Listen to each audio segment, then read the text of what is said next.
This is my answer, first and foremost. Second one, యాజమాన్యాలు ఇష్టం లేకుండా కూడా ఈ యొక్క గ్రాంట్ ఇన్ ఎయిడ్ విత్డ్రాయల్కు సమ్మతి తెలపడం వలన టీచర్లు అందరూ పోతా ఉన్నారు కాబట్టి బ్యాలెన్స్ ఉన్న మరి టీచర్లు సరిపోరు కాబట్టి మాకు ఇబ్బంది అవుతుంది అని చెప్పినప్పుడు నా సమాధానం ఒకటే. ఈరోజు ఈ యొక్క గ్రాంట్ ఇన్ ఎయిడ్ విద్యా సంస్థల మీద తీసుకుంటున్నటువంటి సంస్కరణలో భాగంగా ఎవరైనా కూడా స్వచ్ఛందంగా గ్రాంట్ ఇన్ ఎయిడ్ మాకు అవసరం లేదు, ఈ యొక్క మారుతున్నటువంటి కాలానికి అనుగుణంగా మారుతున్నటువంటి డిమాండ్కు అనుగుణంగా ఈ యొక్క అన్ఎయిడెడ్ వృత్తి విద్యా కోర్సులు, ఎంప్లాయబుల్ కోర్సెస్ ఏవైతే మేము పెట్టుకుంటున్నామో దానికి ఈ గ్రాంట్ ఇన్ ఎయిడ్లో ఉన్నటువంటి టీచర్లు సరిపోరు కాబట్టి మేము ప్రైవేట్ వాళ్ళని ఎంగేజ్ చేసుకుంటున్నాం కాబట్టి మాకు ప్రైవేటు అన్ఎయిడెడ్ కింద మేము వీటిని నడుపుతామని చెప్తున్నప్పుడు మేము దానికి ప్రభుత్వం దగ్గర నుంచి ఏంటి ఏ విధంగా ఒత్తిడి ఉంటుంది చెప్పండి. ఈరోజు మేము చాలా స్పష్టంగా చెప్తా ఉన్నాం, చాలా వరకు ఈ యొక్క ప్రైవేటు ఎయిడెడ్ స్కూల్స్ కానివ్వండి, ఎయిడెడ్ కాలేజెస్ కానివ్వండి, ఎయిడెడ్ డిగ్రీ కాలేజెస్ కానివ్వండి, ఎన్నో అవకతవకలు జరుగుతున్నటువంటి విషయాల్ని ఈరోజు ఒక కమిటీ ద్వారా మరి వెలుగులోకి తీసుకురావడం జరిగింది. ఉపాధ్యాయులు లేకుండా 0 అడ్మిషన్స్తో ఉన్నటువంటి 400 పైచిలకు స్కూళ్ళు ఏ విధంగా అవి వయబుల్ అని చెప్పి ఈరోజు నేను ఇక్కడికి వచ్చినటువంటి విద్యార్థులు ఎవరైతే ఉన్నారో విద్యార్థుల ముసుగులో వస్తున్నటువంటి పార్టీ వాళ్ళు ఎవరున్నారో వాళ్ళని అడుగుతూ ఉన్నాను, మీరే చెప్పండి.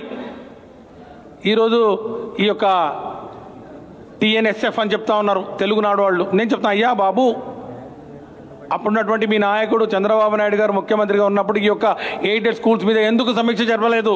ఆయన సమీక్షల మీద సమీక్షలు, వీడియో కాన్ఫరెన్స్ మీద వీడియో కాన్ఫరెన్స్ జరుగుతారు. ఎందుకు వీటిని నిర్వీర్యం చేశాడు? ఎందుకు ఈ పోస్టులని ఫిలప్ చేయకుండా వదిలేశాడు? దానికి సమాధానం లేదు. ఈరోజు ఎక్కడ లేని ప్రేమ SSBN కాలేజ్ మీదకి వచ్చింది. నేను నిజంగా వాస్తవాలు మాట్లాడాలనుకుంటున్నాను. ఈ యొక్క కాలేజీలో సంబంధించినటువంటి ఈ యాజమాన్యాలు ఎవరైతే ఉన్నారో ఈ యాజమాన్యాల్లో మరి సభ్యుల మధ్యనటువంటి సఖ్యత లేని కారణంగా వచ్చినటువంటి కొన్ని ఇబ్బందులు I will go on record. ఉన్నటువంటి మెంబర్స్ ఎవరైతే ఉన్నారో కొంతమంది ఉన్నారంట, ఎవరో మన అప్పుడున్నటువంటి ఎమ్మెల్యే గారి మరి అనంతపురం ఎమ్మెల్యే గారు వాళ్ళ అన్నగారు ఎవరో ఉన్నారు, వి జయచంద్ర చౌదరి. మరి వారికి మేనేజ్మెంట్కు సఖ్యత లేదంట. మేనేజ్మెంటు వారి ఒక పక్క కరస్పాండెంటు, ఒక పక్క సెక్రటరీ, ఒక పక్క ప్రెసిడెంటు, వైస్ ప్రెసిడెంట్, వీళ్ళంతా ఈరోజు ఒక పక్షాన నుండి ఒక సభ్యుడు ఒక పక్క ఒకనండి వాళ్ళు గొడవ పడుతూ వాళ్ళు అక్కడ ఉన్నటువంటి పరిస్థితులు, అన్ఎయిడెడ్ టీచింగ్ స్టాఫ్కు మేనేజ్మెంట్కు ఉన్నటువంటి పరిస్థితులు, మేనేజ్మెంట్లో వితిన్ మేనేజ్మెంట్కు ఉన్నటువంటి పరిస్థితులు, దాన్ని ఆసరాగా తీసుకొని దాన్ని రాజకీయం చేయాలని పిల్లల బంగారు భవిష్యత్తు లోకేష్ బాబు జాగ్రత్త, పులి మీద స్వారీ చేస్తున్నావు నువ్వు. పిల్లలతోటి ఈరోజు రాజకీయం చేయాలనుకుంటూ ఈరోజు ఏదో వీడియో కాన్ఫరెన్సుల్లో లేకపోతే వాళ్ళని రెచ్చగొట్టే కార్యక్రమాలతోటి పరీక్షలు పెట్టాలని అడిగినా పరీక్షలు పెట్టొద్దు అని చెప్పి కోవిడ్ టైంలో వాళ్లకు మరి రాంగ్ గైడెన్స్ ఇస్తూ ఈ యొక్క విద్యా వ్యవస్థలో ఉన్నటువంటి ఈ యొక్క లోటుపాట్లను సరిచేసే కార్యక్రమంలో ప్రభుత్వం తీసుకుంటున్నటువంటి ప్రతి నిర్ణయాన్ని అడ్డు తగులుతూ వీలైతే కోర్టుకు మరి పొమ్మని చెప్పి రెచ్చగొడుతూ తల్లిదండ్రుల అసోసియేషన్స్ అనే ముసుగులో స్కూళ్ళ ముందు ధర్నా చేస్తూ స్కూళ్ళ గేట్లలో దగ్గర కాపలా కాస్తూ పిల్లల్ని పోనీయకుండా పిల్లలతోటి రాజకీయం చేయాలనుకుంటే ఎవరైనా కూడా ఏ పొలిటికల్ పార్టీ అయినా కూడా కబడ్దారు. ఇది మంచి పద్ధతి కాదు. పిల్లలతో రాజకీయం ఏంటయ్యా మీకు? పిల్లల భవిష్యత్తు రాజకీయం ఏంటి? మీకు పిల్లలు లేరా? మీ పిల్లలు చదువుకోవట్లేదు ఎందుకంటే మీ పిల్లలు కాన్వెంట్స్లో చదువుతున్నారనా? ఎయిడెడ్ స్కూల్స్ అంటే ఏంటో తెలుసా లోకేష్ బాబు నీకు? చంద్రబాబు నాయుడు గారు ఈరోజు మాట్లాడుతూ ఉన్నారు, పెద్ద మాటలు మాట్లాడుతూ ఉన్నారు. సరస్వతి పుత్రుల భవిష్యత్తు ఆయన అధికారంలో ఉన్నప్పుడు మరి ఎక్కడ పోయిందో ప్రతి విషయంలో కూడా మరి కొడుకు 2 ఆకులు చదివితే తండ్రి 4 ఆకులు చదివినట్టు ఈయనకు ఫస్ట్ నుంచి ఒక అవగాహన లేని మనిషి ముందు వెనకపోతాడు. ప్రత్యేక హోదా ప్రత్యేక ప్యాకేజ్ మీద క్లారిటీ లేదు. ప్రత్యేక హోదా కోసం మరి జగన్మోహన్ రెడ్డి గారు యువ బేరీలు పెడితే యువ బేరీలో పోతండి, విద్యార్థులు పోతే చెడిపోతారు, మీ పిల్లల్ని మరి ఇంట్లో పెట్టుకోండి లేకపోతే జైలుకి పంపిస్తానని చెప్పి ఒక మాట అంటావు. మళ్ళీ ఇంకో మాట వచ్చేసి లేదు ప్రత్యేక హోదా కావాలని చెప్పి మళ్ళీ 2-4 ధోరణి.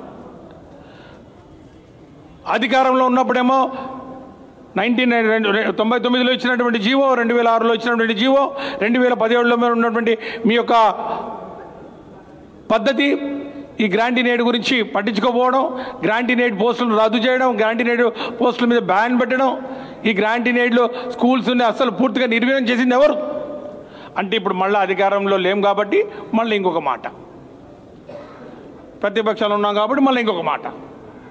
ఇప్పుడు వీళ్ళంతా కనపడతా ఉన్నారు. ఇప్పుడు ఈ గ్రాంటినేట్ వాళ్ళ గురించి మీరు మరి ఈరోజు మరి వకాల్తా పుచ్చుకొని ఈరోజు ముందుకు వస్తూ ఉన్నారు. ఏమిటి మీ ఉద్దేశం? రాష్ట్రంలో ఎక్కడ సమస్యలు లేవు, అంతా ప్రశాంతంగా ఉంది కాబట్టి మరి విద్యా వ్యవస్థ ఇంత మరి పురోగతి సాధించింది కాబట్టి, ఇన్ని సంస్కరణలు వచ్చాయి కాబట్టి మరి దీన్ని ఏదో ఒకటి దొరకాలి. ఎక్కడో చోట ఏదైనా చిన్న విషయం దొరికితే దాన్ని మసిపూసి మారేడికాయ చేద్దాం, రెచ్చగొడదాం, అలజడి సృష్టిద్దాం, శాంతి భద్రతలకు విఘాతం కలిగేలాగా ఈ స్టూడెంట్లు యూనియన్ ముసుగులో ముందేమో పేరెంట్స్ అండ్రి, 2 వారాల క్రితమేమో పేరెంట్స్ అసోసియేషన్ అని చెప్పి కాకినాడ మరి వైజాగ్ అండ్రి, ఇప్పుడేమో మళ్ళీ విద్యార్థి సంఘాలని టీఎన్ఎస్ఎఫ్ అని కనువాలు వేసుకొని వచ్చి ఈరోజు విద్యార్థుల్ని మరి ఈరోజు రెచ్చగొట్టే కార్యక్రమం చేస్తూ ఉన్నారు. పరీక్షలు జరుగుతూ ఉంటే ఇది మంచి పద్ధతి కాదు. పిల్లల భవిష్యత్తు రాజకీయం చేయొద్దండి. ఈరోజు పిల్లల భవిష్యత్తు కోసం తల్లిదండ్రులు ఏ విధంగా కష్టపడుతూ, ఏ విధంగా ప్రభుత్వం ఇచ్చినటువంటి కార్యక్రమాలు, అమ్మఒడి దగ్గర నుంచి ఈ విద్యా దీవెన, వసతి దీవెన ద్వారా ఉన్నత విద్యకు వెళ్తూ ఉన్నారో, ముఖ్యమంత్రి గారి ఆలోచన విధానం పేదరికం విద్యకు అడ్డు కాకూడదని చెప్పి అంటున్నారో, వాటి ఫలాలను ఈరోజు అనుభవిస్తూ ముందుకు పోతున్న తరుణంలో చాలా చాలా దారుణం. ఈరోజు వచ్చారు వాళ్ళు, నాకేం భయం లేదు. ఈరోజు నేను అన్నిటికీ సమాధానం చెప్తాను, నేను రెడీగా ఉన్నాను. వాళ్ళతో మాట్లాడాను కూడా మీరు చూశారు. వారు స్టూడెంట్సో కాదో నాకు తెలియదు, వాళ్ళు ఎప్పుడు స్టూడెంట్సో కూడా నాకు అవగాహన లేదు, వాళ్ళు విచారిస్తే కూడా వాళ్ళు చెప్పట్లేదు. ఏదేమైనప్పటికీ ఎవరి కూడా విద్యా వ్యవస్థలో భాగస్వాములు ఎవరైనా కూడా, ఉపాధ్యాయులు కానివ్వండి, ఉపాధ్యాయ సంఘాలు కానివ్వండి, విద్యార్థులు కానివ్వండి, విద్యార్థి సంఘాలు కానివ్వండి, తల్లిదండ్రులు కానివ్వండి, తల్లిదండ్రుల సంఘాలు కానివ్వండి, యాజమాన్యాలు కానివ్వండి, యాజమాన్య సంఘాలు కానివ్వండి, ఎవరైనా కూడా ఈ యొక్క గ్రాంటినేట్ విషయంలో ఏమాత్రం పొరపచ్చాలు ఉన్నాయని తెలిసి వాళ్ళు అనుకున్నా, ఏమాత్రం వాళ్లకు ఇబ్బంది ఉన్నా కూడా వాళ్ళందరితోటి చర్చించడానికి ఇక్కడ ఉన్నటువంటి అధికారులం, ప్రభుత్వం సిద్ధంగా ఉందని చెప్పి కూడా నేను ఈ సందర్భంగా మరి మీడియా ద్వారా నేను అందరికీ విన్నపం చేసుకుంటున్నాను. ఎవరు కూడా మరి ఈ యొక్క రాజకీయ పార్టీల దురుద్దేశం, వాళ్ళ యొక్క హిడెన్ ఎజెండాకు బలి కావద్దండి. అన్ని సంఘాలు నిజంగా విద్యార్థి సంఘాలు అనుకుంటే, ఎవరైనా వాళ్ళకి ఏదైనా క్లారిటీ ఉంటే, ఈరోజు ఇప్పుడు వచ్చిన వాళ్ళని కూడా అడిగాను, రిప్రజెంటేషన్ ఇవ్వండి, మీ డిమాండ్స్ ఏదో చెప్పండి, ఎక్కడెక్కడ ఇబ్బంది అవుతుందో చెప్పండి, ఏ కాలేజీ మేము బలవంతంగా మూసేసామో మీ దగ్గర సమాచారం ఉంటే ఇవ్వండి, మేము ఖచ్చితంగా వాటిని తెరిపించే ఏర్పాటు చేస్తాం. లేదంటే కింద వాళ్ళు గ్రాంటినేట్ ఇచ్చిన తర్వాత, విత్డ్రా చేసుకున్న తర్వాత మధ్యలో ఏదైనా కూడా వాళ్ళు ఈ యొక్క ఫీజులు పెంచే కార్యక్రమం చేస్తే మాకు చెప్పండి, చర్యలు తీసుకుంటాం. ఆస్తులతో పాటు మాకు అప్పగిస్తే చెప్పండి, వాటిని నాడు నేడు కింద మేము పూర్తిగా ఆధునీకరిస్తాం. మంచి విద్యా ప్రమాణాలతోటి, ఉన్నత ప్రమాణాలతోటి నాణ్యమైన విద్య అందించాలనేది ముఖ్యమంత్రి గారి ఆలోచన. కాబట్టి దయచేసి ఈ యొక్క ఘటన ఏదైతే ఉందో, ఈ ఎస్ఎస్బిఎన్ కాలేజీ మరి అనంతపూర్లో జరిగినటువంటి ఘటన, ఇది కుట్రలో భాగం. ప్రతిపక్షాలు, చంద్రబాబు నాయుడు గారు ఈరోజు తెలుగుదేశం పార్టీ కాడర్ను రెచ్చగొడుతూ విద్యార్థుల్ని బలి పశువుగా వాళ్ళని బలిపీఠం మీద పెట్టే ప్రయత్నం చేస్తూ ఈ యొక్క గ్రాంటినేట్ అనే ఒక సాకును చూపిస్తూ అలజడి సృష్టించాలని చెప్పి ప్రయత్నం చేస్తూ ఉన్నారు. అంతకుముందు కోవిడ్ అని చెప్పారు, కోవిడ్లో పరీక్షలు మరి పెట్టొద్దన్నారు, కోవిడ్లో క్లాసులు నడపొద్దన్నారు, విద్యా ప్రమాణాలు మెరుగుపరుస్తుంటే వద్దంటున్నారు. యూనివర్సిటీకి మరి ఈరోజు స్వయం ప్రతిపత్తి కల్పించే విధంగా మరి యూనివర్సిటీస్ని తీర్చిదిద్దాలని చెప్తే ఆయనకు నచ్చట్లా. ఎందుకంటే ప్రైవేట్ యూనివర్సిటీస్కి వత్తాసు పలికారు. ప్రైవేట్ యూనివర్సిటీ చట్టం చేశాడు. ప్రైవేట్ యూనివర్సిటీ చట్టం చేసి ప్రభుత్వ భూముల్ని, విలువైన భూముల్ని ఎస్ఆర్ఎంకు కానివ్వండి, మరి బిట్టుకు కానివ్వండి, సెంచురీ యూనివర్సిటీస్ కానీ ఇబ్బడి మొబ్బడిగా దారాదత్తం చేస్తే ఒక వ్యాపార ధోరణిలో విద్యను నడిపించాలని ఒక ఆలోచన చేస్తూ యూనివర్సిటీ ప్రైవేట్ యూనివర్సిటీ యాక్ట్ చట్టాన్ని చేస్తే ఈరోజు ముఖ్యమంత్రి గారు జగన్మోహన్ రెడ్డి గారి ఆలోచన విధానం అదే చట్టాన్ని, అదే ప్రైవేట్ యూనివర్సిటీస్ యాక్ట్ చట్టాన్ని తీసుకొని ఆ చట్టంలో సవరణలు చేసి ఆ చట్టం ద్వారానే ఏదైతే యూనివర్సిటీస్ ప్రభుత్వ సహాయ సహకారాలు తీసుకుంటున్నాయో అందులో 35% పేద బడుగు బలహీన వర్గాల వారికి, అణగారిన వర్గాల వారికి ఎంసెట్ ద్వారా క్వాలిఫై చేసిన వారికి పూర్తి ఫీ రీఎంబర్స్మెంట్ తోటి ఆ యొక్క కార్పొరేట్ కాలేజీల్లో కూడా ప్రవేశం కల్పించే ఒక చట్టాన్ని చేయడం అనేది చారిత్రాత్మకం. చూడండి, నక్కకు నాగలోకానికి తేడా అంటారు. అదే నీవు ఇచ్చిన చట్టమే, నువ్వు చేసిన చట్టమే, నువ్వు ఇచ్చినటువంటి ప్రైవేట్ యూనివర్సిటీస్ యాక్టే. నీ ఆలోచన ధోరణి ఏంటి, నీ భావజాలం ఏంటి, జగన్మోహన్ రెడ్డి గారి ఆలోచన ఏంటి, ఆయన భావజాలం ఏంటి ఒక్కసారి గమనించాలి విద్యార్థులు. దయచేసి ఈ యొక్క ప్రతిపక్షాలు చేస్తున్నటువంటి ఈ యొక్క మోసపూరితమైనటువంటి ఈ యొక్క వాళ్ళు కారుస్తున్నటువంటి ఈ మొసలు కన్నీరు కానివ్వండి, వాళ్ళు ఈరోజు చేస్తున్నటువంటి ఈ ధర్నాలు ఇవి విద్యార్థుల కోసం కాదు, విద్యార్థుల భవిష్యత్తు కోసం అంతకన్నా కాదు, రాష్ట్ర అభివృద్ధికి అసలు వాళ్ళు ఆలోచన లేదు. ఈ యూనివర్సిటీస్ ఎటైనా పోని, ఈ కాలేజీలు ఎటైనా పోని, ఎవరికి వద్దన్నా కాదన్నా కూడా మేము చేస్తాం. గ్రాంటీ నేడు విత్డ్రా చేయాలని, గ్రాంటీ నేడు వెనక్కి తీసుకోవాలండి. మేము కాదు, వాళ్ళు ఏదో అంటా ఉన్నారు మీరు టేక్ ఓవర్ చేశారని. ఏమైనా కంపెనీయా టేక్ ఓవర్ చేయనీకి? ఇదేమన్నా కంపెనీయా టేక్ ఓవర్ చేయనీకి? అదొక విద్యా సంస్థ, దానికి ఒక సొసైటీ ఉంటుంది, దానికి ఒక బోర్డ్ ఆఫ్ గవర్నర్స్ ఉంటారు, అదొక సర్వీస్ సెక్టరు. వాళ్ళ నిర్ణయం లేని ఏమి చేయలేమని పదే పదే చెప్తున్నాం కదా. మీరు టేక్ ఓవర్ చేశారు, మీరు విలీనం చేశారు. మేమేమి విలీనం చేయలేదండి. మేము సంస్కరణలో భాగంగా ఈ యొక్క గ్రాంటీ నేడు విద్యా సంస్థల్లో పలు అవకతవకల్ని మేము గుర్తించడం జరిగింది. అడ్మిషన్స్ గణనీయంగా పడిపోయిన పరిస్థితి మేము గుర్తించడం జరిగింది. గత కొంతకాలంగా ఈ యొక్క ఖాళీలు భర్తీ చేయలేని పరిస్థితుల్లో గత ప్రభుత్వాలు తీసుకున్నటువంటి నిర్ణయాల ద్వారా చాలా వరకు పోస్టులు ఖాళీగా ఉన్న నేపథ్యంలో టీచర్ స్టూడెంట్ రేషియో లేని కారణంగా పూర్తిగా విద్యా ప్రమాణాలు పడిపోయాయి. అక్కడ ఉన్నటువంటి మౌలిక వసతులు, బిల్డింగ్లు, ఇన్ఫ్రాస్ట్రక్చర్లు చాలా చాలా దారుణంగా ఉన్నాయి, ప్రమాదకరమైన పరిస్థితుల్లో ఉన్నాయి. కొన్ని స్కూల్స్ గ్రాంటీ నేడు పొందుతున్నా కూడా ఈ రోజు కూడా పర్మనెంట్ బిల్డింగ్స్లో లేని పరిస్థితిని మేము గుర్తించాం. ఆ కమిటీ 400 పైచీలకు స్కూళ్ళు 0 అడ్మిషన్స్లో ఉన్నాయి. ఇవన్నీ వాస్తవాలు. ఈరోజు ఆ రిపోర్ట్ కూడా నేను కావాలంటే అందరికీ ఇస్తాను, పబ్లిక్ డొమైన్లో కూడా పెడతాను ఆ రిపోర్ట్.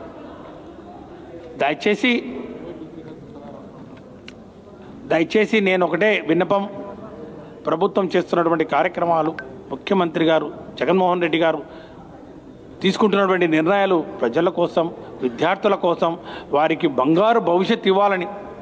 ఇంగ్లీష్ మీడియం పెట్టాలి. ఇంగ్లీష్ మీడియం దేనికోసం? బైలింగ్వల్ టెక్స్ట్ బుక్స్ ప్రింట్ చేసాం, దేనికోసం? అప్రెంటిస్షిప్ పెట్టాం, నైపుణ్యాన్ని ఇంప్రూవ్ చేయాలని చెప్పి మరి ఈరోజు యూనివర్సిటీస్ పెట్టి నైపుణ్యతను కంపల్సరీ చేసి ఇంటర్న్షిప్ పెట్టాం, దేనికోసం? విద్యార్థులందరూ ఇవన్నీ ఒకసారి గమనించాలి. తల్లిదండ్రులకు కూడా నేను ఇచ్చే భరోసా, ప్రభుత్వం ఇచ్చే భరోసా ఈరోజు ఒకటే, ఎక్కడా కూడా గ్రాంటీ నేడ్లో విత్డ్రా చేసిన తర్వాత విద్యార్థులు అక్కడ ఇబ్బంది పడుతుంటే వాడికి నియరెస్ట్ స్కూల్స్ 1.5 కిలోమీటర్లో మ్యాపింగ్ చేస్తూ విద్యార్థుల్ని కూడా అక్కడ పంపించినటువంటి పరిస్థితులు ఉన్నాయి, ఇన్క్లూడింగ్ దిస్ SSBN కాలేజ్. కాబట్టి ఎవరికి కూడా డ్రాప్ అవుట్ రేషియో పడిపోతుందనో, ఫీజులు పెరుగుతాయనో, విద్యా ప్రమాణాలు తగ్గిపోతాయనో, లేకపోతే ప్రభుత్వం మరి లేకుండా ఈ ప్రైవేట్ యాజమాన్యాలు ఫీజులు పెంచుతారనో ఎలాంటి అపోహలు ఉండాల్సిన పని లేదని చెప్పి కూడా నేను సవినయంగా మనవి చేసుకుంటూ, మరి ఈ యొక్క ఘటన ఏదైతే జరిగిందో దాన్ని పూర్తిగా ఖండిస్తూ, మరి నిజాలు నిగ్గు తేలాలి. ఖచ్చితంగా ఎవరైతే ఈ యొక్క విద్యార్థి సంఘాల ముసుగులో వచ్చి రాళ్ళు రువ్వారో, కొన్ని వీడియోస్ ఉన్నాయి మా దగ్గర, వాళ్ళు ఎవరో మరి ఏ విద్యార్థి సంఘాల వాళ్ళు రాళ్ళు రువ్వారో, చెప్పులు రువ్వారో వారి మీద ఖచ్చితంగా చర్యలు తీసుకోవడం జరుగుతుంది. ఇది కేవలం ఒకరు రాయి విసరడం వలన జరిగినటువంటి గాయం తప్ప పోలీసులు లాఠీ చార్జీ ఇంత మాత్రం కాదని చెప్పి ఏదైనా ఉంటే కూడా ఖచ్చితంగా వాటి మీద పూర్తిగా విచారణ జరుపుతామని చెప్పి, రాబోయే రోజుల్లో ఎవరైనా కూడా ఇలాంటి మరి ముసుగులో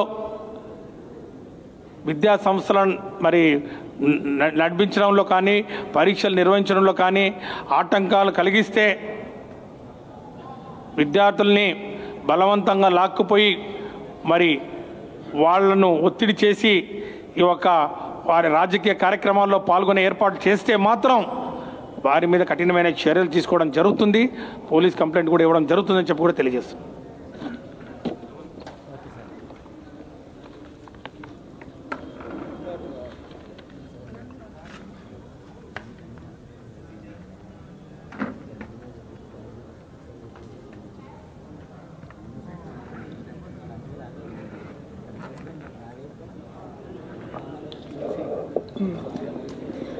అందరికీ నమస్కారాలు.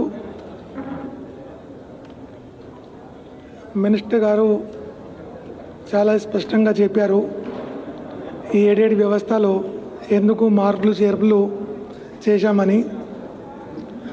మీరు ఒకసారి గమనించండి, దానికి ఒక చరిత్ర చూడండి ఏమిటి. అసలు 1990 వరకు అప్పుడు ఉన్న ప్రైవేట్ కాలేజెస్, ప్రైవేట్ స్కూల్స్ చాలా తక్కువగా ఉండేవి. ఆ రోజుల్లో గవర్నమెంట్ స్కూల్స్ ఉండేవి కాదు, చాలా తక్కువగా ఉండేవి. గవర్నమెంట్ కాలేజెస్, గవర్నమెంట్ స్కూల్స్ 1990 వరకు. అప్పుడు ప్రభుత్వాలు ఆ రోజుల్లో ప్రైవేట్ స్కూల్స్, ఆ దాతలు, ఫిలాంథ్రోపిస్టు అట్లాంటి వాళ్ళు ప్రైవేట్ స్కూల్ పెట్టి చాలా వరకు విద్యా బోధన చేశారు.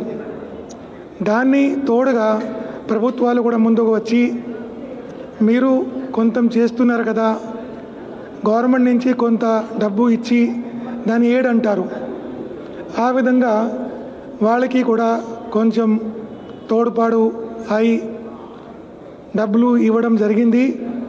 అది ఎయిడెడ్ వ్యవస్థ అంటాము. ఎయిడెడ్ స్కూలు, ఎయిడెడ్ కాలేజు అన్నీ. మీరు చూడండి 1990 తర్వాత ఒక్క కాలేజ్ కూడా, కొత్త కాలేజు ఎయిడెడ్ కింద అడ్మిట్ కాలా. లాస్ట్ 1990లో last college was admitted in grant in aid. ఆ తర్వాత గ్రాంట్ ఇన్ ఎయిడ్లో కాలేజెస్ అడ్మిట్ కాలేదు. 2 దశాబ్దాలు అయినాయి. ఆ తర్వాత ఏమైంది, విద్యా రంగంలో చాలా మార్పులు వచ్చాయి. మన రాష్ట్రంలోనే కాదు, మొత్తం దేశంలో, ప్రపంచంలో ప్రైవేటీకరణ అయింది విద్యారంగంలో. ఏమైంది మీరు చూడండి, 90స్లో అంటే మిడ్ 90s ఆ ప్రాంతంలో ఎక్కువగా ప్రైవేట్ రంగంలో విద్యా వ్యవస్థలో మార్పుల వలన కొత్త కాలేజు ప్రైవేట్ రంగంలో వచ్చాయి. ఇంజనీరింగ్ కాలేజ్, డిగ్రీ కాలేజు అన్నీ. అదేవిధంగా దాంతోపాటు ప్రభుత్వ రంగంలో కూడా కేంద్ర రాష్ట్ర ప్రభుత్వాలు కూడా దాన్ని చాలా ఎక్కువగా విద్య మీద కేంద్రీకరించి ఎక్కువగా విద్యా రంగంలో ప్రభుత్వ పరంగా కూడా ఈ స్కూలు, కాలేజు ఏర్పడ్డాయి. మీరు చూడండి, ఈరోజు ఈ స్కూల్స్ 45,000 స్కూల్స్ ఉన్నాయి మన దగ్గర గవర్నమెంట్ రంగంలో, 45,000. అదేవిధంగా if you see high schools, 6,000 high schools ప్రభుత్వ రంగంలో ఉన్నాయి. హై స్కూల్స్ మనం ఎయిడెడ్ వ్యవస్థలో చూస్తే హై స్కూల్స్ ఓన్లీ 434 ఉన్నాయి. 434 హై స్కూల్స్ ఎయిడెడ్ కింద ఉన్నాయి. అవి కూడా అప్పుడు జరిగిన ఎయిడెడ్, ఇప్పుడు కాదు. 1990 నుంచి ఒక నిర్ణయం తీసుకోవడం జరిగింది. ఇది ఈరోజు జరిగింది కాదు, 2 దశాబ్దాల నుంచి ఈ ప్రక్రియ జరుగుతూ ఉంది. కొత్త కాలేజ్ ఎయిడెడ్ కింద రాకూడదు, ఎందుకంటే విద్యా వ్యవస్థలో ప్రైవేట్ కాలేజెస్ కొత్తగా వచ్చాయి, ప్రభుత్వ కాలేజెస్ కొత్తగా వచ్చాయి. ప్రభుత్వ స్కూల్స్ ఎక్కువగా ప్రతి పల్లెటూరులో ఏర్పాటైనాయి. కాబట్టి ప్రైవేట్ కాలేజు, గవర్నమెంట్ కాలేజు ఈ వ్యవస్థ పిల్లల డిమాండ్ని పూర్తి చేస్తాయి. కాబట్టి కొత్తగా ఏడు కింద ఎవరు తీసుకురాలి 1990 నుంచి 2 దశాబ్దాల నుంచి ఈ విధంగా చర్య తీసుకోవడం జరిగింది. క్లియర్గా 1999లో కొత్తగా దీంట్లో వేకెన్సీస్ 1990లో పోస్టులు ఎన్ని అయితే 7లో వచ్చాయి, దాంట్లో క్రమేణా రిటైర్ అవుతూ వస్తారు కదా ఉపాధ్యాయులు, నాన్ టీచింగ్ స్టాఫ్. ఆ ఎయిడెడ్ని ఫిలప్ చేయడానికి ఒక పద్ధతి ప్రకారం నిర్ణయం తీసుకోవడం జరిగింది. ఒక సంస్కరణలో భాగంగా 1999లో క్లియర్గా ఒక ఆర్డర్ ఇవ్వడం జరిగింది ప్రభుత్వ పరంగా. ఇక్కడ మనము ఎయిడెడ్ వేకెన్సీస్ని ఫిలప్ చేయకూడదని. అదేవిధంగా అన్నీ అప్పటి నుంచి 1990 నుంచి 99లో, 2004లో, 2006లో ఈ విధంగా నిర్ణయాలు తీసుకోవడం జరిగింది. ఎయిడెడ్ వేకెన్సీస్ ఫిలప్ చేయకూడదు, ఎందుకంటే ఫైనాన్షియల్ కమిట్మెంట్ ఒకటి, రెండోది మనకి ప్రైవేట్ రంగంలో విద్యా ఇన్స్టిట్యూషన్స్ ఎక్కువ అయినాయి, గవర్నమెంట్లో అయినాయి, కాబట్టి అవసరం లేదు. ఆ విధంగా ఇప్పుడు అప్పటి నుంచి వేకెన్సీస్ ఫిలప్ కాలా. ఈరోజు ఏమిటి మీరు చూడండి, ఒక కమిటీని వేసాం మనం. కమిటీ వేసేసి ఆ కమిటీలో అధ్యయనం చేసేసి అసలు ఈ స్కూల్స్ కాలేజ్లో క్రమేణా విద్యార్థుల సంఖ్య తగ్గుతూ వచ్చింది. ఎకనామికలీ వయబుల్ కాదు ఈ స్కూలు కాలేజు. తర్వాత కాలేజ్ గురించి చూస్తే ఒకే కాలేజ్లో, ఎందుకంటే 1990 వరకు 7 కింద వచ్చింది కాబట్టి అప్పుడు ఉన్న పరిస్థితులను బట్టి traditional courses history, political science, history, sociology ఇట్లాంటి కోర్సుల్ని గ్రాంట్ ఇన్ ఎయిడ్ కింద తీసుకొచ్చారు. మీరు 1991లో డాక్టర్ మన్మోహన్ సింగ్ ఫైనాన్స్ మినిస్టర్గా అయిన తర్వాత లిబరలైజేషన్ వచ్చింది, ఐటీ రివల్యూషన్ వచ్చింది, బీటీ రివల్యూషన్ వచ్చింది, మేనేజ్మెంట్ ఇన్స్టిట్యూషన్స్ వచ్చాయి, ఆ విధంగా కొత్త కోర్సెస్ వచ్చాయి. ఈ కొత్త కోర్సెస్ మార్కెట్ ఓరియంటెడ్ కోర్సు, అదేవిధంగా ఎంప్లాయ్మెంట్ ఓరియంటెడ్ కోర్సెస్ ఒక్కటి కూడా ఎయిడ్ కింద రాలా, అన్నీ అన్ఎయిడెడ్ కింద ఉన్నాయి. ఈ ఎయిడెడ్ కాలేజెస్లో there are 2 types of courses. Traditional courses పాతవి, హిస్టరీ, సోషియాలజీ అట్లాంటివి. రెండోది మేనేజ్మెంట్, ఐటీ, కంప్యూటర్, బయోటెక్నాలజీ ఇట్లాంటి కొత్త కోర్సెస్ ఎయిడ్ కింద లేదు. ఎవరు ఎయిడ్ కింద తీసుకురాలా 1990 నుంచి. ఎందుకు తీసుకురాలేదు? మరి ఈ కోర్స్ అవసరమే కదా, పిల్లలకి కావాలి కదా, ఈ కోర్స్ చదివితే ఉద్యోగాలు వస్తాయి కదా. ఎందుకంటే ఇవే కోర్సెస్ ప్రైవేట్ రంగంలో దొరికాయి, ఇవే కోర్సెస్ గవర్నమెంట్ వ్యవస్థలో దొరికాయి. కాబట్టి ఎవరు కూడా కొత్త కోర్సెస్ని దీంట్లో తీసుకురాలా లోపలికి ఎయిడెడ్ వ్యవస్థ కింద. సో ఎంప్లాయ్మెంట్ ఓరియంటెడ్ కోర్సు అన్నీ అన్ఎయిడెడ్ కింద ఉన్నాయి ఇప్పుడు కూడా. That girl who said that I'm studying in BBA second, అసలు ఆమె ఎడ్యుకేషన్ ఎందుకు? ఆమె అవసరం లేదు. ఎయిడెడ్ వ్యవస్థకి ఆ అమ్మాయికి సంబంధం ఏమిటి? ఆమె ఉండేది BBA సెకండ్ ఇయరు. BBA ఏమిటి? Unaided course. అన్ఎయిడెడ్ కోర్సు మనం టచ్ చేయలేదు కదా, ఆ జోలికి పోలేదు కదా.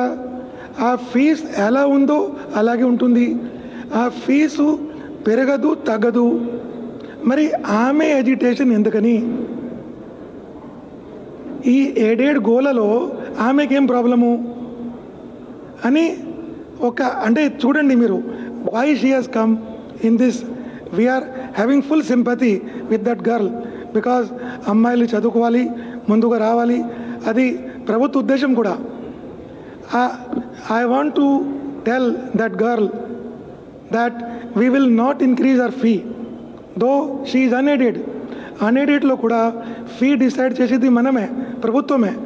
కమిషన్ ఉంది, కమిషన్ ద్వారా మినిస్టర్ గారు చెప్పినట్టు 3 yearsకి ఒకసారి ఫీ డిసైడ్ చేస్తాము. 2021 బ్లాక్ నుంచి 22-23 వరకు ఒకే ఫీ ఉంటుంది, మధ్యలో ఫీ ఎట్లా పెరుగుతుంది? సో వీళ్ళు ఏం చేస్తారు, కొంతమంది ఎయిడెడ్ కాలేజ్ పేరు మీద అన్ఎయిడెడ్ కోర్సెస్లో మేము ఇచ్చింది ఫీ కన్నా ఎక్కువ వసూలు చేస్తారు. ఎక్కువ వసూలు ఈ అమ్మాయి చెప్పిన దాన్ని బట్టి అదే అర్థమవుతుంది. ఎక్కువ వసూలు చేయడం అంటే అది క్యాపిటేషన్ ఫీ కింద వస్తుంది. క్యాపిటేషన్ ఫీ మనకి చట్టం ఉంది, యాక్ట్ 5 ఆఫ్ 1983. ఆ చట్టంలో ఏముంది, అసలు క్యాపిటేషన్ ఫీ ఎవరు వసూలు చేస్తే మనకి కంప్లైంట్ వస్తే మినిమం ఇంప్రిజన్మెంట్ 3 సంవత్సరాలు, మ్యాక్సిమం ఇంప్రిజన్మెంట్ 7 సంవత్సరాలు. ప్రాబ్లం అది. ఈ కొంతమంది ఈ విద్యా వ్యవస్థలో స్టూడెంట్స్ వాళ్ళకి అర్థం ఏం అవ్వాలంటే అన్ఎయిడెడ్ సెక్షన్స్లో ఎక్కువ మంది ఉన్నారు. అన్ఎయిడెడ్ సెక్షన్లో ఫీ ఇప్పుడు ఎయిడెడ్కి సంబంధం లేదు. అన్ఎయిడెడ్ ఫీ ఫిక్స్ ఉంది, దాంట్లో మార్పు చేయడానికి వీల్లేదు. ఎవరో ఎక్కువ అడిగితే మాకు కంప్లైంట్ చేయండి, యాక్షన్ తీసుకుంటాం అట్లాంటి యజమానుల వద్ద. తర్వాత ఎయిడెడ్ సెక్షన్ వరకు వస్తే మనం గవర్నమెంట్ ఫీ ఫిక్స్ చేసింది. ఆ గవర్నమెంట్ ఫీ ఇప్పుడు అన్ఎయిడెడ్ సెక్షన్ కింద వస్తాయి కాబట్టి అవి కూడా ఫీ పెరుగుతుంది. పెరిగిన ఫీని జగనన్న విద్యా దీవెన ప్రకారం ఫుల్ రీయింబర్స్మెంట్ ఇస్తాం. ఒక నయా పైసా కూడా ఒక విద్యార్థి కట్టక్కర్లేదు. In any degree college whether in any private college పూర్తి ఫీ రీయింబర్స్మెంట్ మనం అమలు చేస్తున్నాము. సో పిల్లల్ని ఏ విధంగా కూడా ఇబ్బంది పెట్టడానికి వీల్లేదు, వాళ్ళకి ఇబ్బంది రాదు. ఇప్పుడు ఎయిడెడ్ సెక్షన్లో ఏమైంది, ఎయిడెడ్ పోస్టులు ఒక కోర్సు నడపాలంటే దానికి టీచర్స్ కావాలి. ఓకే, టీచర్సు సపోజ్ ఒక కోర్స్ నడపాలంటే 10 మంది టీచర్స్ కావాలంటే ఈరోజు 2 ఉన్నారు. ఎయిడెడ్లో కూడా 8 ఖాళీలు ఉన్నాయి. ఈ ఖాళీలు ఎప్పటి నుంచి 2 దశాబ్దాల నుంచి ఖాళీగా ఉన్నాయి. 3 దశాబ్దాల నుంచి ఖాళీగా ఉన్నాయి. నేను మ్యాథమెటిక్స్ తప్పు అయిపోయింది. 3 డికేడ్స్ నుంచి ఖాళీగా ఉన్నాయి. ఈ 3 డికేడ్స్ నుంచి ఖాళీగా ఉన్న పోస్టులు ఇప్పుడు history, political science, sociology course ఉంది. దానికి 10 మంది టీచర్స్ కావాలి అనుకోండి. 3 ఇయర్స్ పుట్ టుగెదర్ ఉండేది 2, 8 మంది లేరు.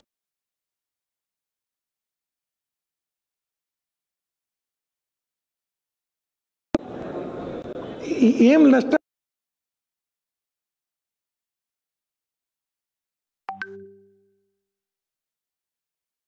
చాయిస్ ఉంది. There are so many private colleges, అక్కడ చేరొచ్చు. ఈ అన్ఎయిడెడ్ కాలేజ్ కూడా ప్రైవేట్ అయిపోతుంది.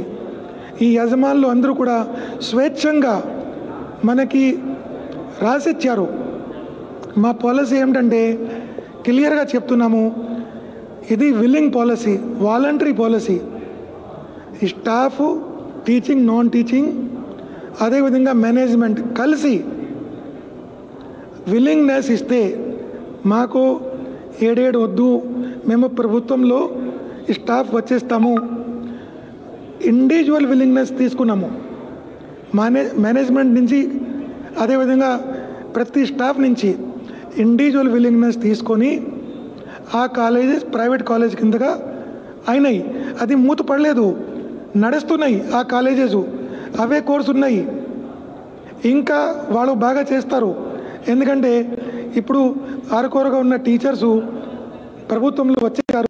వాళ్ళు పూర్తిగా వేరే ప్రైవేట్ కాలేజ్ లాగా దీన్ని కూడా నడుపుకుంటారు. నడిపి ఎఫిషియన్సీ పెరుగుతుంది, చదువు బాగా అవుతుంది. ఇది సంస్కరణలో ఒక భాగం. ఈ స్కూల్ వరకు మీరు చూస్తే క్లియర్గా చెప్తున్నాం మేము. ఒకటి, ఈ స్కూలు మనకి ఇంజనీరింగ్, ఇది డిగ్రీ కాలేజు. మీకు విల్లింగ్నెస్ ఉంటే కాలేజ్తో సహా ప్రభుత్వానికి అప్పు చెప్పండి. ప్రభుత్వానికి అప్పు చెప్పమంటే అది ప్రైవేట్ సంస్థ కాదు, ప్రభుత్వ సంస్థ. ప్రభుత్వానికి వస్తే ప్రభుత్వ కాలేజ్ కాదు నడుపుతాం. తప్పు ఏమిటి? దాన్ని ఉన్న వేకెన్సీస్ని కూడా ఫిలప్ చేసుకొని పూర్తి స్థాయిలో ప్రభుత్వ పరంగా ఆ కాలేజీ నడపాలని పాలసీ పెట్టాం. దాంట్లో తప్పు ఏమిటి? ప్రభుత్వ పరంగా మేము ప్రభుత్వ కాలేజ్గా నడపమంటే ఏమిటి తప్పు దాంట్లో? ఈరోజు ఒక ప్రైవేట్ వ్యవస్థలో ఎయిడెడ్ ఉంది, అన్ఎయిడెడ్ ఉంది. వాళ్ళు ప్రైవేట్ కాదు, గవర్నమెంట్ కాదు, మధ్యలో ఉన్నారు. దాన్ని మీరు ఏదో ఒక చూస్ చేసుకోండి, అది కూడా మీ ఇష్టం. రెండోది, కాలేజ్ మీరు ఆస్తి పాస్తులు ఇవ్వకపోతే మీరు మా ఎయిడెడ్ టీచర్స్ని, ఎయిడెడ్ స్టాఫ్ని సరెండర్ చేసేయండి, మీరు పూర్తిగా ప్రైవేట్ అవ్వండి. మూడోది, ఈ రెండు కూడా మీకు ఇష్టం లేకపోతే మీరు ఎయిడెడ్ కింద కొనసాగండి. మేము అసలు బలవంతమే చేయలేదు, ఫుల్ చాయిస్ ఇచ్చాము. మీరు చూడండి, ఈరోజు 2000 స్కూల్స్ ఉంటే 600 స్కూల్స్ ఈరోజు ఎయిడెడ్ కింద కొనసాగుతున్నాయి. వాళ్ళకి మాకు చాయిస్ ఇవ్వలేదు. వాళ్ళు క్లియర్గా చెప్పారు, మేము ఆస్తి పాస్తితో పాటు ఈ స్కూల్ హ్యాండ్ ఓవర్ చేయము, స్టాఫ్ కూడా హ్యాండ్ ఓవర్ చేయము. 600 స్కూల్స్ 686 ఈరోజు కూడా ఎయిడెడ్ స్కూల్ కింద కొనసాగుతున్నాయి. ఆ ఎయిడ్ మనం ఆపలేదు. సో దీంతో మీకు అర్థమవుతుంది ఎట్లాంటి ఒత్తిళ్ళు లేవు, ఎట్లాంటి కోవర్షను ఫోర్స్ లేదు. మరి వాళ్ళు కోర్టుకి కూడా చెప్పారు. మొన్న హైకోర్టులో ఒక అడ్వకేట్ అన్నారు దట్ మాకు ఒత్తిళ్ళు ఉన్నాయి. జడ్జ్ గారు, సీజే గారు ఏమన్నారంటే, మీకు ఒత్తిళ్ళు ఉంటే అఫిడవిట్ ఇవ్వండి, ఎవరు ఏ అధికారి మీ మీద ఒత్తిడి తీసుకువచ్చావు దానిపైన ఎఫ్ఐఆర్లో వచ్చేయమన్నారు సీజే గారు. దానికి మేము సిద్ధంగా ఉన్నాం. సో కోవర్షన్ లేదు, ఓన్లీ విల్లింగ్ ప్రక్రియలో భాగంగా ఈ స్కూల్లో 1400 స్కూల్స్ మనకి చాయిస్ ఇచ్చింది, టేక్ ఓవర్ చేసుకున్నాం. 600 ఇవ్వలేదు, వాళ్ళకి ఎట్లాంటి ఇబ్బంది లేదు, మీరు కొనసాగండి. కాలేజెస్లో మనకి 7 కాలేజెస్ ఇవ్వలేదు చాయిస్, వాళ్ళు కొనసాగుతున్నారు. ఎయిడెడ్ కింద వాళ్ళకి 7 ఉంది, సో 3 ఉన్నాయి. ఈ పాలసీలో అంటే ఇప్పుడు మీరు చూడండి, మీరు అందరూ విద్యావంతులు, చదువుకున్నారు. ఒక ప్రైమరీ స్కూలు, ఒక హై స్కూల్ నడపాలంటే సుమారు మినిమం ఎంతమంది పిల్లలు ఉండాలి? I'm asking question from you, జవాబు ఇవ్వండి. ఒక హై స్కూలు నడపాలంటే మినిమం పిల్లలు ఎంతమంది ఉండాలి? జస్ట్ ఒక గెస్ చెప్పండి. కనీసం ఇంతమంది 100, అంతే కదా, 100 మంది అని ఉండాలి కదా. 100 మంది. ఇప్పుడు చూడండి, నేను మీకు స్టాటిస్టిక్స్ ఇస్తాను. 1 to 10 అంటే పిల్లలు 1 నుంచి 10 మంది ఒక హై స్కూల్లో, ఎయిడెడ్ హై స్కూల్లో. అట్లాంటి హై స్కూల్స్ ఎన్ని ఉన్నాయి? 28 ఉన్నాయి. అంటే 10 మంది లోపల ఉన్నాయి స్కూల్స్. అక్కడ మన టీచర్స్ ఉన్నారు, వాళ్ళకి మనం ఫుల్ జీతం ఇస్తున్నాము. ఎవరి డబ్బు ఇది? ప్రజల సొమ్ము కదా. ప్రభుత్వ సొమ్ము అంటే ఎవరిది? ప్రజల సొమ్ము. ఎందుకు పిల్లలు లేరు అక్కడ? ఎందుకంటే పక్కన ఒక మంచి ప్రైవేట్ స్కూల్ కావచ్చు, మన గవర్నమెంట్ స్కూల్ కావచ్చు, అక్కడ చేరిపోయినారు. అక్కడ ఉపాధ్యాయులు ఉన్నారు, బాగా చదువు ఉంది. ఇక్కడ చదువు లేదు, ఏం లేదు. ఇప్పుడు ఈ స్కూల్లో టీచర్ ఒకటే కాదు, మిగతా ఏర్పాట్లు ఉండాలి. అంటే సరైన గదులు, సరైన drinking water facility, electrification, fans, prairie గోడ, ప్లే గ్రౌండ్సు, టాయిలెట్సు, తర్వాత ఇట్లాంటి ఫర్నిచరు ఏది లేకుండా పిల్లలు ఈ ఎయిడెడ్ వ్యవస్థలో ఈ యజమానులు కొందరు ఉండొచ్చు. యజమానులు ఇప్పుడు కూడా బాగా చేసుకొని ఉంచుతున్నారు. కానీ చాలా చోట్ల ఈ ఇన్వెస్ట్మెంట్ లేదు. ప్రైమరీ స్కూల్లో త్రాగునీరు లేదు, టాయిలెట్స్ లేవు. అటువంటి స్కూల్లో లాభం ఏమిటి? పిల్లలు ఎందుకు పోతారు? మన టీచర్ ఇచ్చినా కూడా. నా చూడండి, హై స్కూల్లో 1 to 10 పిల్లలు ఉన్న స్ట్రెంగ్త్ 28, 10 to 20, 11 to 20 స్ట్రెంగ్త్ ఉన్న పిల్లలు స్కూల్స్ 70 స్కూల్స్లో లెస్ దెన్ 20 అంటే 11 to 20, తర్వాత 21 to 30 81 స్కూల్స్, హై స్కూల్స్. ఈ 81 హై స్కూల్స్ని 25-30 మంది పిల్లలతో నడపాలా? సంస్కరణ ఏమిటి? ఎవరి డబ్బు, ఎవరి సొమ్ము, ఎవరి కోసం? పిల్లల కోసం, ఉపాధ్యాయుల కోసం, యజమానుల కోసం, ఎవరి కోసం. అదేవిధంగా 31 to 40 there are 41 high schools, 41 to 50 20 high schools, 51 to 60 27 high schools, 61 to 75 32 high schools, 71 to 100 27. మీ వరకు ఆగుతాం. సో ఏమైంది, దాదాపు 325 high schools, less than 100 out of 434. Aided high schools ఉండేవి 434, దాంట్లో 325 high schools, less than 100 children. ఎవరికి ఇబ్బంది? సంస్కరణలు చేయవద్దా? పిల్లలకి ఏమి ఇబ్బంది? మేము ఒక్కొక్క స్కూల్కి ఒక్కొక్క అధికారిని పెట్టాం. పిల్లలకి ఏ విధంగా కూడా ఇబ్బంది కలగకూడదు. పిల్లలు చదువుకుంటున్నారు, హై స్కూల్ కొనసాగితే అక్కడ చుట్టుపక్కల మన ప్రభుత్వ స్కూల్ ఉన్నాయి. అవుట్ ఆఫ్ 1200 స్కూల్స్ మేము మ్యాపింగ్ చేసాం. విదిన్ 1 కిలోమీటర్ మన గవర్నమెంట్ స్కూల్ ఉంది. అక్కడ 2000 ప్రైవేట్ ఎయిడెడ్ స్కూల్ ఉంటే విదిన్ 1 కిలోమీటర్ ప్రభుత్వ పాఠశాల ఉంది. దాంట్లో నాడు నేడు కింద డబ్బు ఖర్చు పెట్టి ఈ సౌకర్యాలు కల్పించాం. ఆ స్కూల్లో రానివ్వండి, మేము బాగా చదువు చెప్తాము, అక్కడ ఉపాధ్యాయులు ఉన్నారు. పిల్లలకి భవిష్యత్తు, బంగారు భవిష్యత్తు అవుతుంది. అదే కావాలి. కానీ మనము వాళ్ళని ఎట్లాంటి స్కూల్లో మీరు చూడండి, ప్రైమరీ స్కూల్స్ 1 to 10 చిల్డ్రన్ ఉన్న ప్రైమరీ స్కూల్స్ 66, 11 to 20 పిల్లలు ఉన్న స్కూల్స్ 132. సో దిస్ వ్యవస్థ వయబిలిటీ లేదు, తగ్గిపోయింది. ఇంకా మేమేమంటున్నాము, ఇప్పుడు we have given directions. Suppose ఒక మంచి స్కూల్స్ ఉన్నాయి, ఎయిడెడ్ స్కూల్స్ 400-500 చిల్డ్రన్తో నడుపుతున్నారు, నడపండి. మేము ఫోర్స్ చేయలేదే, మీరు ఎయిడ్ కింద కొనసాగండి, ఎయిడెడ్ స్కూల్కి నడపండి. We are telling now also. మంచి స్కూల్ ఉంటే, మంచి వ్యవస్థ ఉంటే, మా దగ్గర 500 పిల్లలు ఉన్నారు, బాగా చదువు ఉంది, ఇంట్రెస్ట్ ఉంది, స్కూల్లో అన్ని సౌకర్యాలు ఉన్నాయి, ఎవరో కాదన్నారు, మీరు నడపండి ఎయిడెడ్ కింద, ఇబ్బంది లేదు. తర్వాత మీరు నడపలేకపోతే, అదే ప్రదేశంలో మా ప్రభుత్వ పాఠశాల లేకపోతే మేము కొత్తగా ప్రభుత్వ పాఠశాల ఏర్పాటు చేస్తాం. ఎక్కడైతే ఎయిడెడ్ స్కూలు వాళ్ళు సరెండర్ చేశారో మాకు స్టాఫ్, ఆ పిల్లలకి ఎట్లాంటి మంది ఉంటే, ఆ ప్రదేశంలో పిల్లలు ఉంటే కొత్తగా మేము ఒక పాఠశాల ఏర్పాటు చేస్తాం. ప్రైమరీ అయితే ప్రైమరీ, యూపీ అయితే యూపీ, హై స్కూల్ అయితే హై స్కూల్ కొత్తగా ఏర్పాటు చేస్తాం. అంటే పిల్లలకి ఎటువంటి ఇబ్బంది కలగకూడదు.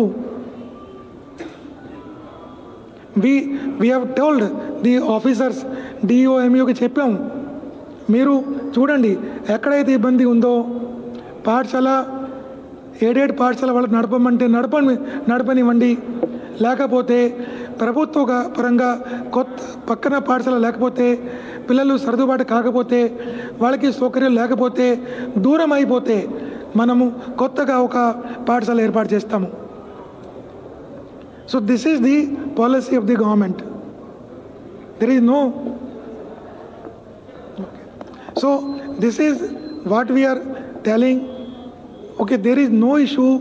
If there is any issue, we welcome the students, we welcome the management, we welcome the aided staff. They can come, negotiate with us, talk to us. We will solve all their problems. So let the whole policy is thought of for the betterment of the system, for good results, for good things. If there is some problem, see, ఒక policy decision తీసుకున్నప్పుడు చిన్న problem ఉండొచ్చు, దాన్ని మనం set చేస్తాము, దాన్ని rectify చేస్తాము. Please bring it to our notice. We are prepared to accept any suggestion, any improvement, any correction. We have no such stubborn attitude that మేము చెప్పిందే వేదవాక్యం కాదు.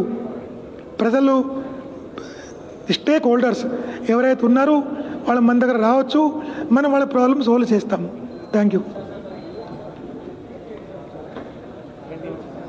సార్ తీసుకోండి, కేబుల్ సార్ తీసుకోండి, ఇదే కదా అన్నీ ఇస్తాం, మొత్తం ఇస్తాం. అది ఇస్తాము. ఎక్స్ఆర్ఎంసీ ఫీజ్ స్ట్రక్చర్ కూడా తీసుకోండి. పెరుగుతాయి అన్నారు కదా, ఫీజులు పెరుగుతాయి. ఇదే ఇప్పుడు ప్రధానంగా ఈ అసోసియేషన్ వాళ్ళు తీసుకొచ్చేది ఈ 2 ఐటమ్స్. ప్రధానంగా మేము ఎందుకు చేయాల్సి వచ్చింది ఒకటి చెప్తాము.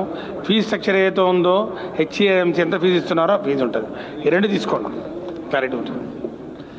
ఒకటి వినాయక్ గారు, నిద్రపోతున్న వాళ్ళని లేపొచ్చు, తెలియని వాళ్లకు తెలియజెప్పొచ్చు.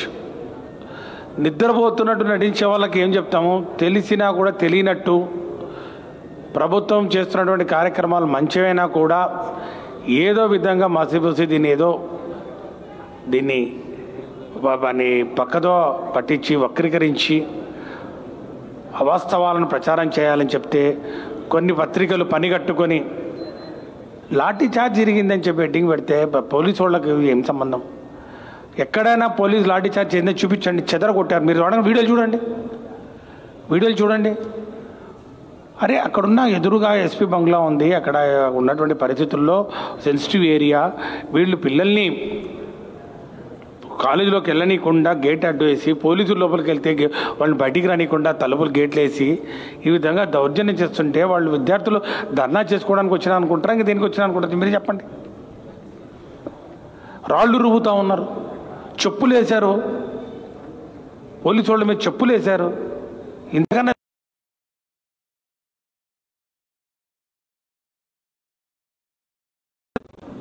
ఈ యొక్క అంశాన్ని గ్రాంటీని రాజకీయం చేయాలని గత 3-4 వారాల్లో తెలుగుదేశం పార్టీ వాళ్ళు పడుతున్నటువంటి తాపత్రయం, దానికి వత్తాసు పలుకుతూ దాన్ని రెచ్చగొడుతూ ఈరోజు చంద్రబాబు నాయుడు గారు కానివ్వండి, వారి తనయుడు లోకేష్ బాబు కానివ్వండి చేస్తున్న ప్రయత్నాలు రాష్ట్ర ప్రజలందరూ గమనిస్తూ ఉన్నారు.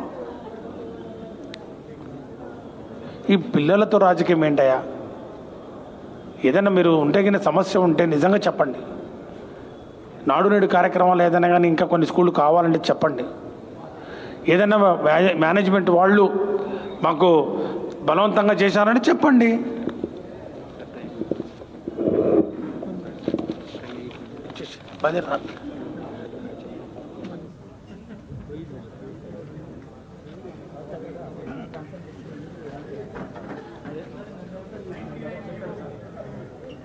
ముందు 99 మేము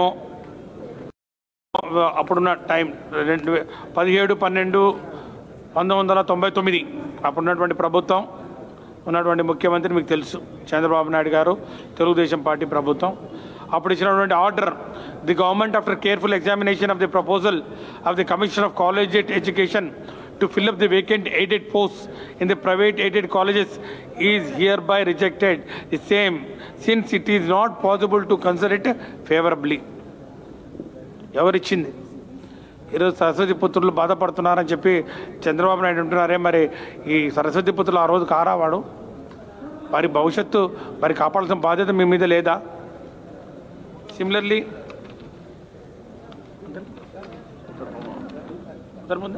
థ్యాంక్ యూ.